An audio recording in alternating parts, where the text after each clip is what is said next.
Hello guys and welcome to volokinproject. It's Tony here and this is the best phone that I ever had. Let me explain.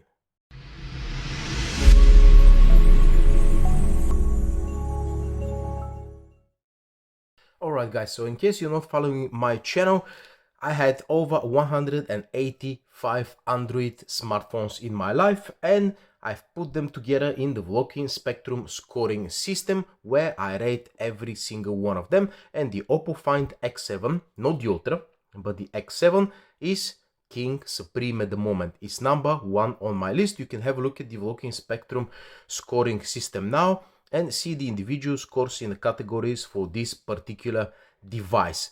So why Oppo Find X7 and not the X7 Pro? Simply because for the additional one camera periscope over here that you're getting, essentially the secondary periscope camera, you're paying £200 on top. Otherwise it's pretty much the same phone, and of course the SoC is different, but we're gonna come back to that a little bit later on. So for the time being, this is my all-time favorite and best phone that I ever had. Is it perfect? No, of course it's not. I'm gonna talk about the things that I actually don't like about this phone and that they can improve, but there's so much good in this phone that I cannot ignore it, guys. And simply considering the price of £500 for a brand new device, things cannot get any better. Of course you can get a foldable and within 2 months you can end up with a screen like that. This is your choice, but seriously I don't know why people keep supporting the foldable phones industry where you're gonna pay 3 times the price of a regular flagship like that. So I've got the box over here. Nothing particularly interesting about the box. You can see the light refracting over here in a very interesting way, but pretty much that is it, guys. You don't have anything so special over here. You have a 100-watt charger. By the way, the battery of the phone is 5000 milliamp hours, and according to my usage with 2 SIM cards active at the same time, usually the one of them doesn't have reception, but yeah, I have a heavy drain because of the network. I'm getting between 5 and 8 hours of screen on time, and this charger is capable of recharging your battery for half an hour. Gives you, well, under half an hour it gives you 100%, but a 15-minute quick top-up gives you 63%, guys, which is absolutely insane. That's with the original charger, of course, and that's pretty much it. As I said, nothing special in the box. No 3.5mm adapter. Call me old school, but I don't like that. That's why I gave this phone a score of just 3 out of 5 because of the lacking of 3.5mm audio. Now, very quickly before we begin, cases, what can you get? There's an official case with the same button. It's kind of expensive. They don't have it at, well, almost anywhere, so you can always go aftermarket. If you need heavy duty, you have this rubberized case over here. If you're like me, you like simple cases, you get just a transparent case like that, guys, boom, and you're pretty much sorted. But you have an important protection of the camera over here. It's absolutely transparent, no one can tell that you have a case. And of course something more interesting over here, check this out. AliExpress hits again with a case which pretty much is, well, you can see what we're talking about. It's pretty much identical to the original shell. Now the phone comes in 5 colors. This is my favorite one, the orange one. It's a fake leather at the back, but at least it's more durable than real leather. And we have a massive camera bump over here, guys, but for a good reason. We have a 50 megapixel main camera, 50 megapixel ultra wide angle, and 64 megapixel that's the one in the middle, 64 megapixel periscope, 3 times optical zoom camera, and all the cameras are excellent, guys. I'm just gonna post a couple of examples of the photos over here, but Oppo has been doing great camera phones for a couple of years now, and they well, show minor improvements over the years. This time we have the Hasselblad logo over here. To be honest with you, I went through the camera options. I don't see what exactly Hasselblad has to do with it. I guess the color rendition of some photos, but in the core the photos are pretty much typical Oppo photos, guys. And of course you have full manual mode as well. The build quality of the device is absolutely stunning, by the way. You have the Oppo logo over here, very nicely incorporated into the back cover. We have the flash over there in the corner over here, guys, and overall, check this out. The materials used are very high quality, and we have the alert slider from the OnePlus devices. By the way, I think the frame is made of aluminum, but it's so high quality that it's unbelievable. Guys, the power button is over here where your thumb rests pretty much. We have the volume buttons over here. And yeah, at the bottom, we have the dual SIM slot, USB charging. Why is my Xperia not focusing? There we go. We have the speakers. By the way, the speakers, guys, that is something that is gonna blow your socks off. Now we have a tiny little speaker over here, very nicely hidden, and a proper speaker over here, guys. Now, these speakers go at least 20% louder than any other phone that I've ever tested, pretty much, apart from one of the Asus ROG phones, of course. And the quality and the stereo separation of the speakers is absolutely phenomenal, guys. I just finished a speaker test. I'm not gonna publish it online because it was for myself only, and this was the best sounding phone that I currently have, guys. The speakers are absolutely phenomenal on this phone. I actually used it to film a couple of videos with it, and the recording quality of the microphones is excellent as well. Now, quickly moving on to the 32 megapixel selfie camera over here, guys. You know that Oppo is king supreme when it comes to cameras. They've been using the same 32 megapixel camera for generations now, and the only new thing is that now we have pretty high video recording capabilities. We have 4K with 60 FPS on a mobile phone, guys, which is absolutely insane. You can have a look at a couple of examples of the selfie camera over here. Okay, 4K 60 FPS with stabilization on. If we run, we get a result like that. And now let's talk about the security features you've got on this phone. You have a very nice fingerprint. Oh well, that was the face unlock actually. That was the face unlock. I'm wearing glasses right now. I didn't set up the face unlock with the glasses, but still, check this out. It's pretty much instantaneous. If you don't want to use the face, you can usually use your thumb, and it reads it 100% of the time, guys. Currently, I have a little bit of a, not damage, but I have a pretty much erased fingerprint over here, and still the phone reads it 100% of the time. I am very happy with that. Now, in terms of software, you have the usual Color OS, and of course you get delayed notifications and stuff like that, because it was a China exclusive ROM. I'm so used to getting delayed notifications that I usually don't pay attention anymore. Of course, you're gonna get notifications for Messenger, for WhatsApp and stuff like that, but for example Gmail, you're not getting notifications unless you turn the screen on, and then suddenly, boom, you get all of your notifications. Guys, for me it's not a big deal, but for you it might be, well, not deal breaker, but something to consider. Now, the other thing is, in terms of screen, this screen is absolutely amazing, guys. If we have a look at the resolutions over here, we can actually change the resolution to our liking.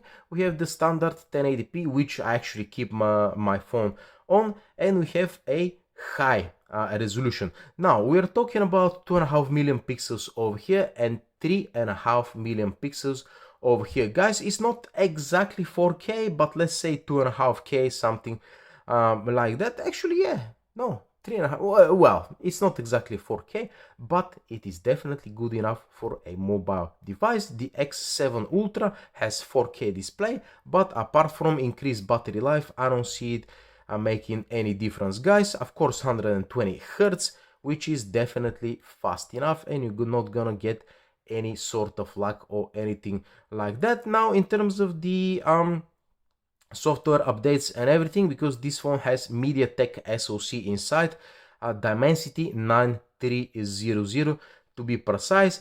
Check this out, guys. Where is the, yes, Color OS official version over here? I think the update was from pretty much a month ago, the security update, so pretty much spot on. Now, in terms of storage, you're getting 256 gigabytes of default storage. You can get actually 520 or 1 terabyte of storage, guys, which is crazy. And in terms of RAM, you've got 12 gigabytes built in, and you can expand it with the software with 4, 8 or another 12 gigabytes. Guys, in my particular case, I expanded it with just 4 gigs, which means 16 gigs, and I'm never having any kind of RAM related issues, guys, which is excellent. You shouldn't worry about that. And as I said, the Android security update 5th of August, now is September at the time of filming this video.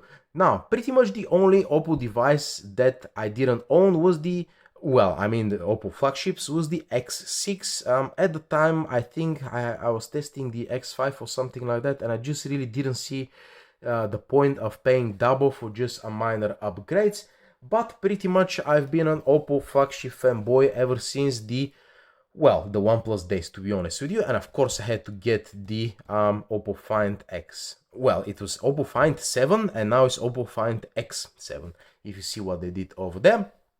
And of course I couldn't miss on the McLaren edition, which is a OnePlus, but to be honest with you, there is so big of a difference between the OnePlus 7 Pro and the regular OnePlus 7T that this is a completely different product, and I have many reasons to believe that that was actually developed as an Oppo flagship, because they missed one generation between the Oppo Find X and the X2 Pro. The X1 pretty much never happened, so they have 1 year difference, and I think that was intended to be the Oppo Find X1 phone, that instead they rebranded it to McLaren and they slapped the McLaren edition 7T Pro. Actually, this is the 7T Pro, but as you can see over here, guys, nothing has changed that much in terms of size.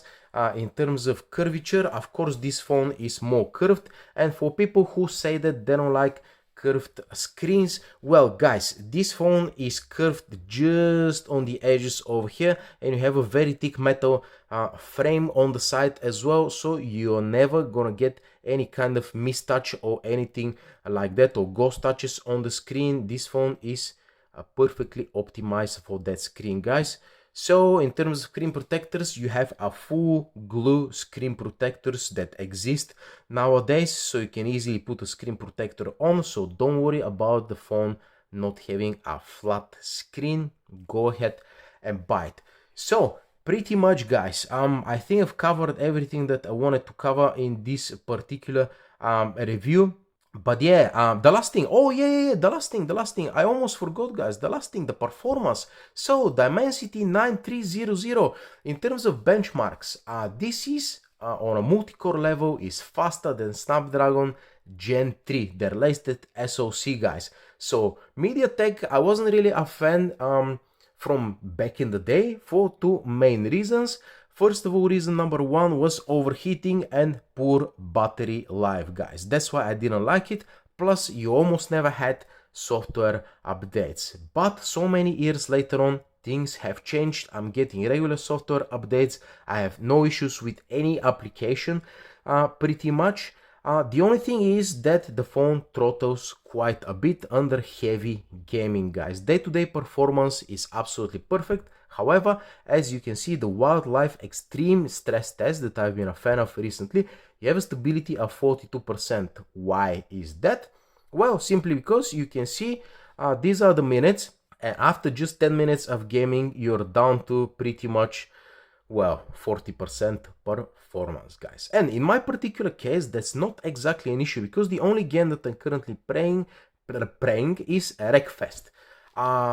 That's the Destruction Derby style game. If you don't know about it, well, that's pretty much the only game of its kind which is actually worth playing on a mobile device, guys. It's absolutely amazing, and I finished the career mode, of course, and I'm currently playing only the tournament modes. And usually what happens is every single day they've put 2 new races, which are pretty much, let's say, 5 minutes each. So before the phone actually starts to overheat, I have already finished my 2 races. And of course, if you play for a little bit longer, you can see, you know, drop in the performance. The device itself doesn't get that hot actually, but still you are hit by throttling. Now, with other games, let's say Call of Duty or anything like that, you don't have any overheating, guys, because it's a relatively older game, so you're not gonna have issues with that.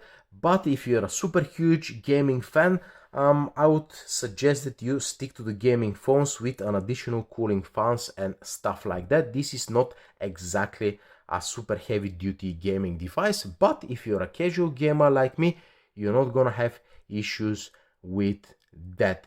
So Dimensity, MediaTek Dimensity 9300, I'm surprised that it's actually faster than the latest generation Snapdragon Gen 3, guys. Of course, it is not like Snapdragon 8 Plus Gen 1 in terms of gaming, which is pretty much the greatest of all times during you know, my testing. However, it is definitely good enough, at least in my particular case. So overall, 500 pounds gives you amazing screen, amazing performance, amazing speakers, amazing design, and amazing cameras, guys. So pretty much there's absolutely nothing to complain about this device, guys. And honestly, according to my Volokin Spectrum scoring system, this is the best phone that I ever had, guys. This is #1 phone, and for a 500 pounds, this is the deal of the year. I can't really say I cannot wait to see what the Oppo Find X7 is gonna bring to the table. I hope that, you know, they invent something new, because if you're not aware, they've put the first 4K screen on an Oppo Find 7 so many, I don't know, 10 years ago or something like that. They had the first microscope camera, they have the first pop-up camera in one of their flagships, the Oppo Find X on the X2. Was it the X3? On the X3, yeah, they had the microscope camera. On the X2 Pro, they had the first periscope camera. So basically every single generation they're trying to come up with something new, something unique with their phones. So I can't really say again that I'm super excited about the newest technology, the X8, because it's gonna be close to 1,000 pounds, most probably, or 800 when new. But for the time being, I'm perfectly satisfied with a 500 pounds Oppo Find X7, guys. So yeah, that's pretty much it. Thank you for staying that long into the video. Subscribe if you haven't already, and as always, I'm happy to hear your stories related to the video. Have you ever had the X7 or X7 Ultra or any other Oppo flagships? Or if you had the X6, tell me why should I get one and try it. I really don't mind. I like all the devices. So yeah, that's pretty much it, guys. Thank you very much for viewing my video, and I'll see you in the next one. Adios.